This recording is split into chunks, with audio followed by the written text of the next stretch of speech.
उदाहरण नंबर 10 है, सिद्ध कीजिए कि किसी समतल में स्थित बिंदुओं के समुच्चय में r बराबर पी क्यू बिंदु P की मूल बिंदु से दूरी बिंदु Q की मूल बिंदु से दूरी के समान है द्वारा प्रदत्त संबंध R एक तुल्यता संबंध है। पुनः सिद्ध कीजिए कि बिंदु P बराबर नहीं है 0, 0 से संबंधित सभी बिंदुओं का समुच्चय P से होकर जाने वाले एक ऐसे वृत्त को निरूपित करता है जिसका केंद्र मूल बिंदु पर है। तो इस प्रश्न को हल करने के लिए हमें सबसे पहले जो दिया है उनको लिख लेते हैं। तो देखो, सबसे पहले हमें करना क्या है, हमें सबसे पहले एक चित्र बनाना है, ठीक है। और वो जो चित्र रहेगा वो वृत्त का चित्र रहेगा। तो मैं यहाँ पे वृत्त का चित्र बना देता हूँ। चलो, इस तरीके से थोड़ा गोल जैसे दिखाई देना चाहिए।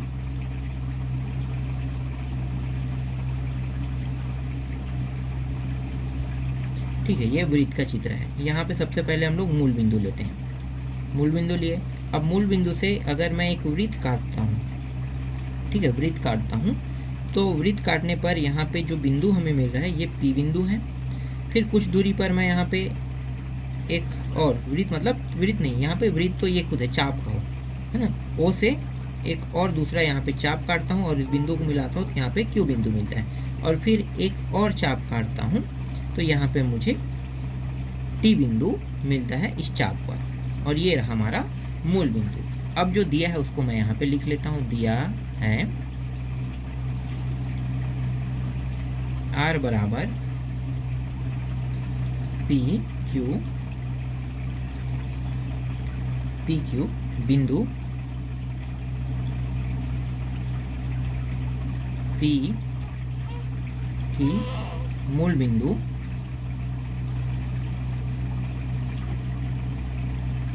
से दूरी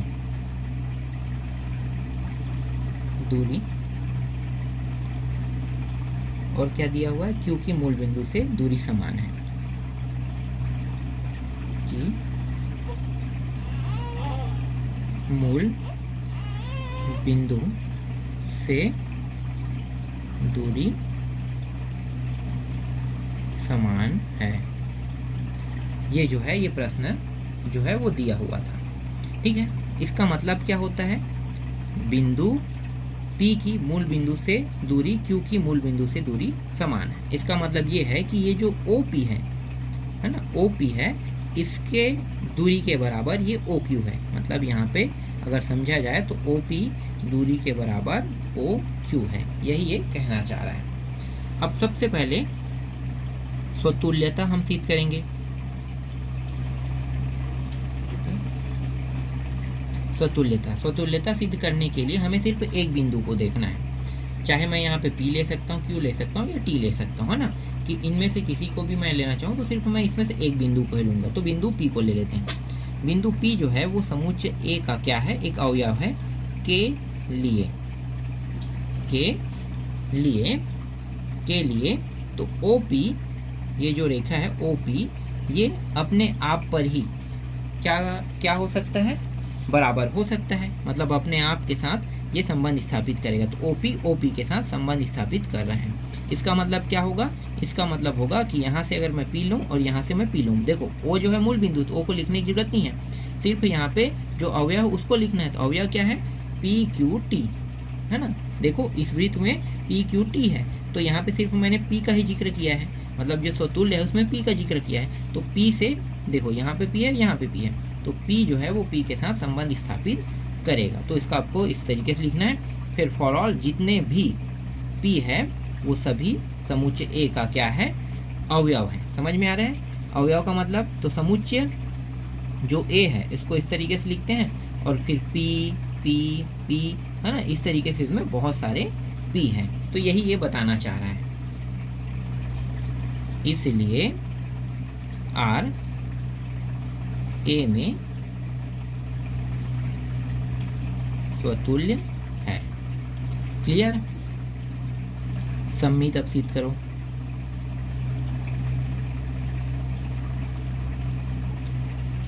इस बार मैं दो बिंदु लेने वाला हूँ। सम्मित में हमेशा दो बिंदु होता है। तो एक बिंदु P और दूसरा बिंदु Q। PQ संबंधित ए, मतलब पी क्यू जो अवयव है ये समुच्चय ए का हिस्सा है के लिए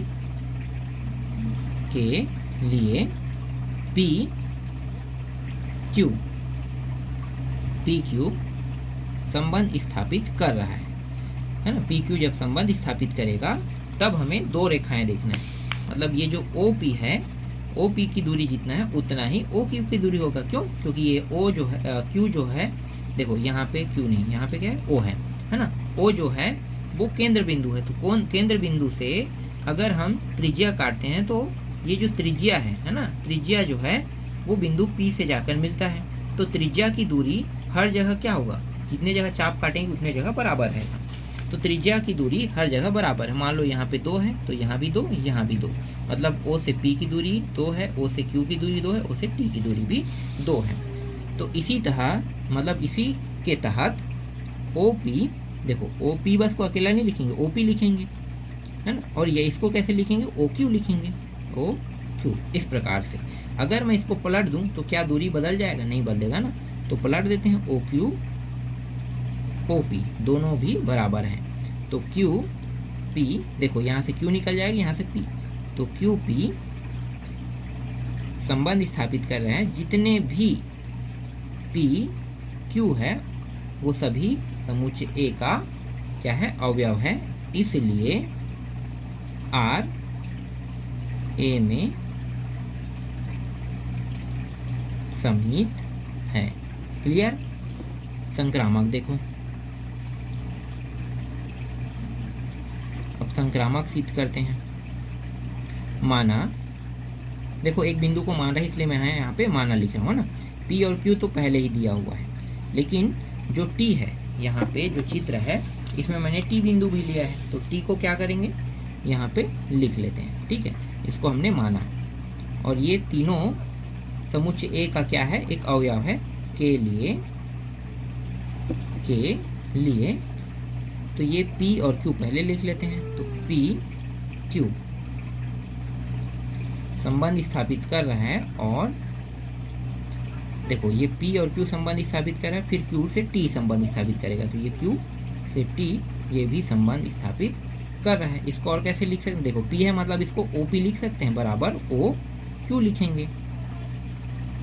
और इसको कैसे लिख सकते हैं, OQ और OT, ठीक है। देख लो, O से Q, O से T,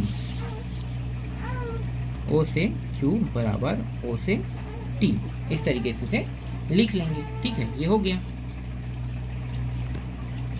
अब वापस चित्र देखो, देखो O से P की दूरी मतलब जो त्रिज्या है ये 2 की है ना, 2 की दूरी है। यहाँ से 2 की दूरी है, यहाँ से भी 2 की दूरी है। तो अगर मैं OP से OT लूँ, डायरेक्ट लेता हूँ, तो क्या जो दूरी है वो बदल जाएगा, OP से OT की नहीं बदलेगा ना, तो सेम है। इसलिए अगर देखा जाए तो अगर मैं यहाँ पे O से P बराबर OT भी करूँ तो भी दूरी 2 का ही रहेगा।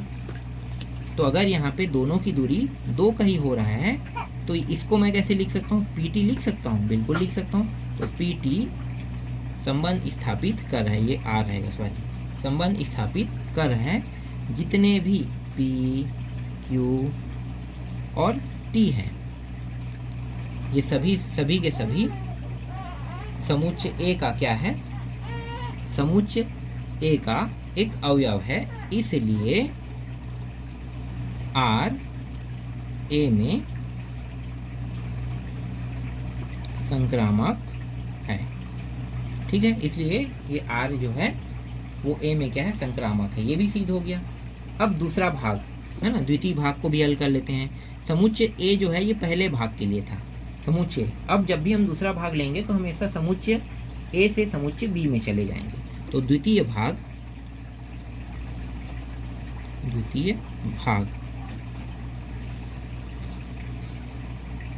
भाग में मान लेते हैं समुच्चय बी। तो यहाँ पे माना बी समुच्चय है ना, और ये जो बी समुच्चय है समतल में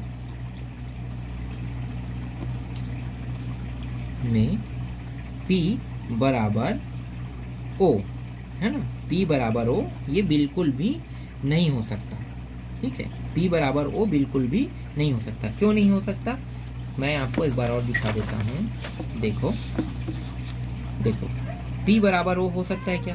देखो O और P एक ही रेखा पर है, एक ही रेखा पर है, तो एक ही रेखा पर है, इसलिए O बराबर P नहीं हो सकता, है ना? क्यों? क्योंकि ये समतल पर है। ठीक, तो इस स्थिति में जो B होगा, है ना, तो B का जो समुच्चय बनेगा, तो Q संबंधित A और P और Q संबंध स्थापित कर सकता है। तो इस तरीके से समुच्चय B जो है वो हमें प्राप्त होगा। तो समुच्चय B जो है वो Q जो है अवयव जो है वो एलिमेंट A है ना, एलिमेंट A का हिस्सा है। इसका मतलब ये जो OP है ये बराबर रहेगा OQ के, और यहाँ पे ये जो Q है वो एलिमेंट A का अवयव है। तो Q बिंदु P बिंदु से होकर जाती है, Q बिंदु P से होकर जाने वाली और O केंद्र वाले वृत्त में स्थित है। ठीक है, तो इस तरीके से ये द्वितीय भाग में हमें B समुच्चय भी प्राप्त हो गया।